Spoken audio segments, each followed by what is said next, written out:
Hello दोस्तों, कैसे हैं आप सब। उम्मीद करती हूँ अच्छे और मस्त होंगे। आज की कहानी है मोहल्ले में गरीब सास बहू की ताजा सब्जी की खेती। गांव के किनारे बसा एक छोटा सा मोहल्ला।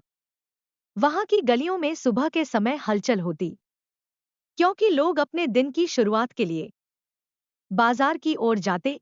इन्हीं गलियों में सुबह 4 बजे एक बूढ़ी महिला और उसकी बहू अपनी सब्जियों की टोकरी लेकर मोहल्ले में घूमती। यह बूढ़ी महिला पार्वती थी और उसकी बहू मीना।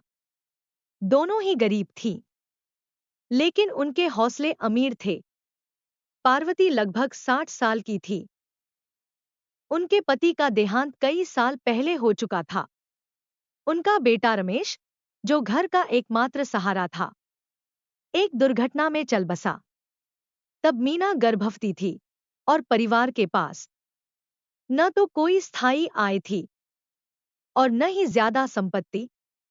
घर के पीछे का एक छोटा सा खेत ही उनकी आखिरी उम्मीद थी। रमेश के गुजर जाने के बाद घर चलाना पार्वती और मीना की जिम्मेदारी बन गया। शुरुआत में दोनों के पास कोई अनुभव नहीं था कि खेती कैसे की जाती है।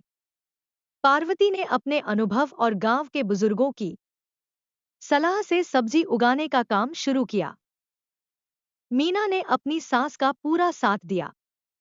छोटा सा खेत होने के बावजूद उन्होंने इसे पूरी लगन और मेहनत से संभालना शुरू किया। हर सुबह 3 बजे उठकर वे खेत में जाती, मिट्टी की जुताई करतीं, बीज बोतीं और खेतों की सिंचाई करतीं। सर्दियों की ठिठुरती रात हो या गर्मियों की झुलसाने वाली धूप, वे बिना किसी शिकायत के अपना काम करतीं। पार्वती और मीना ने मेहनत करके अपनी पहली फसल तैयार की। जब पहली बार उनकी सब्जियां खेत से निकलकर बाजार में गईं, तो उन्हें खुशी का अनुभव हुआ। लेकिन उनकी खुशी ज्यादा देर तक टिक नहीं पाई। बाजार में बड़े व्यापारी और बिचौलिए थे, जो उनकी सब्जियों को कम कीमत में खरीदते और महंगे दामों पर बेचते। पार्वती ने मीना से कहा, बेटी, ये लोग हमारी मेहनत का सही मूल्य नहीं देते। हमें खुद अपने सब्जियां बेचनी होंगी। पार्वती और मीना ने तय किया कि वे अपनी सब्जियां मोहल्ले में ही बेचेंगी।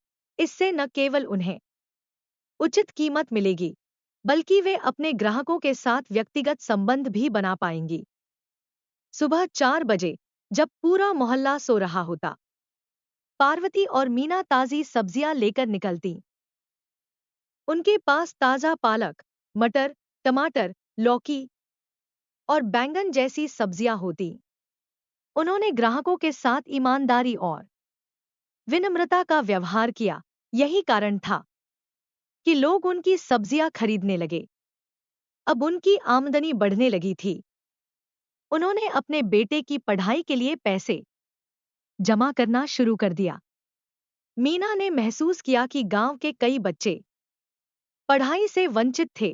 उसने अपनी सास के साथ मिलकर गांव में एक छोटे से स्कूल की स्थापना की। वहां गरीब बच्चों को पढ़ाई के साथ-साथ खेती के नए तरीके भी सिखाए जाते थे। कुछ सालों बाद पार्वती और मीना की मेहनत और त्याग को देखते हुए गांव के सरपंच ने उन्हें सम्मानित किया। उन्होंने कहा, पार्वती और मीना ने दिखा दिया कि अगर हौसला और मेहनत हो तो इंसान अपनी किस्मत बदल सकता है। शुरुआत में मोहल्ले के कुछ लोग उनका मजाक उड़ाते थे। वे कहते, गरीब होकर यह अमीरों की तरह सब्जियां बेचने निकली हैं, इनके पास क्या बचा है। लेकिन पार्वती और मीना ने इन बातों पर ध्यान नहीं दिया। उन्होंने अपने काम को अपना धर्म मान लिया। धीरे धीरे उनकी सब्जियों की गुणवत्ता और उनकी मेहनत के प्रति मोहल्ले वालों का नजरिया बदलने लगा। अब लोग उनकी सराहना करने लगे और उनकी सब्जियां खरीदने में गर्व महसूस करने लगे। कुछ महीनों बाद मीना ने एक बेटे को जन्म दिया। परिवार में खुशी का माहौल था, लेकिन अब जिम्मेदारियां और बढ़ गई थी। पार्वती ने कहा, बेटी, यह बच्चा हमारी मेहनत का असली उद्देश्य बनेगा। हमें इसे पढ़ाना लिखाना है और इसका भविष्य बनाना है। मीना ने अपने बेटे को अपनी पीठ पर बांधकर खेतों में काम करना शुरू किया। वह खेतों में मेहनत करती और फिर सब्जियां बेचने के लिए मोहल्ले में जाती। पार्वती और मीना ने अपनी खेती को बेहतर बनाने के लिए नए तरीकों को अपनाया। उन्होंने गांव के कृषि विभाग से सलाह ली और जैविक खेती के तरीके सीखे। इससे उनकी सब्जियां और भी ताजी और स्वादिष्ट हो गईं। उन्होंने खेत में देसी खाद का इस्तेमाल करना शुरू किया, जिससे उनकी फसल की गुणवत्ता बढ़ गई। अब उनकी सब्जियां बाजार में और ज्यादा लोकप्रिय हो गईं। पार्वती और मीना की मेहनत और सफलता देखकर मोहल्ले की अन्य महिलाओं ने भी उनसे प्रेरणा ली। कुछ महिलाओं ने उनसे कहा, हम भी आपसे खेती करना सीखना चाहती हैं।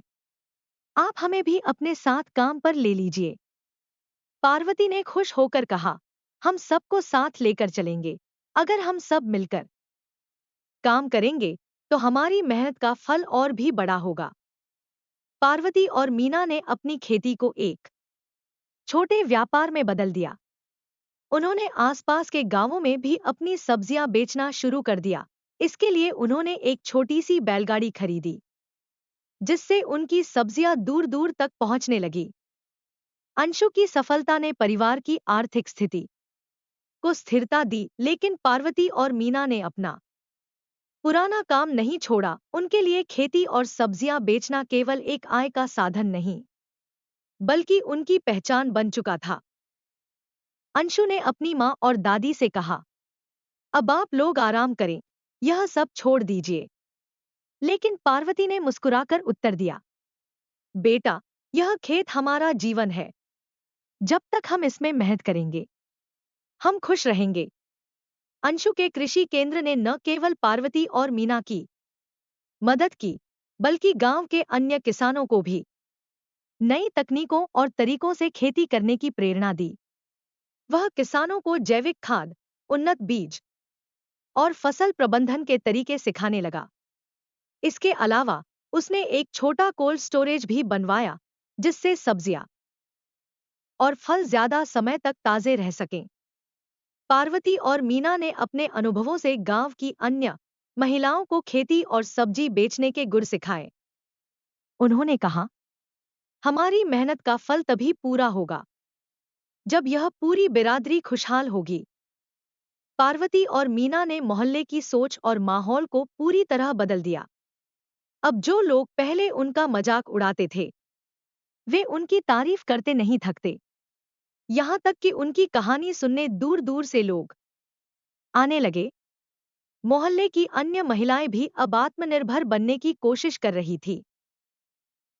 उन्होंने अपने अपने घरों के पास खाली पड़े छोटे छोटे खेतों को खेती के लिए इस्तेमाल करना शुरू कर दिया।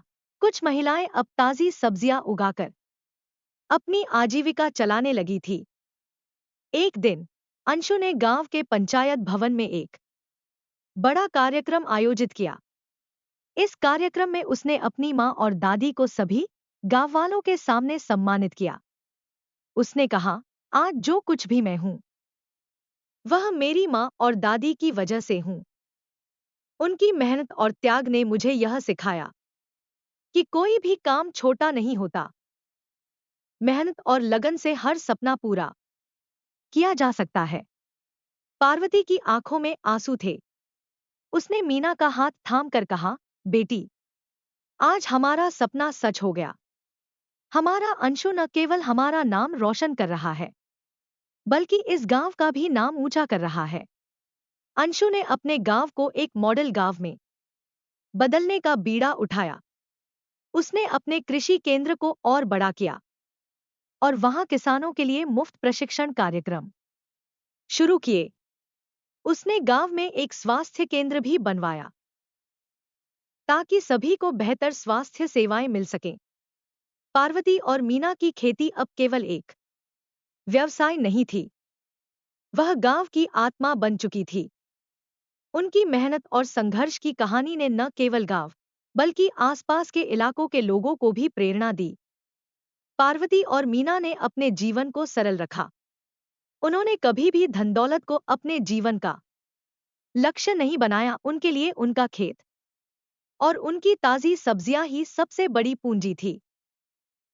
एक बार एक पत्रकार ने पार्वती से पूछा, आपकी कहानी ने कई लोगों को प्रेरित किया है।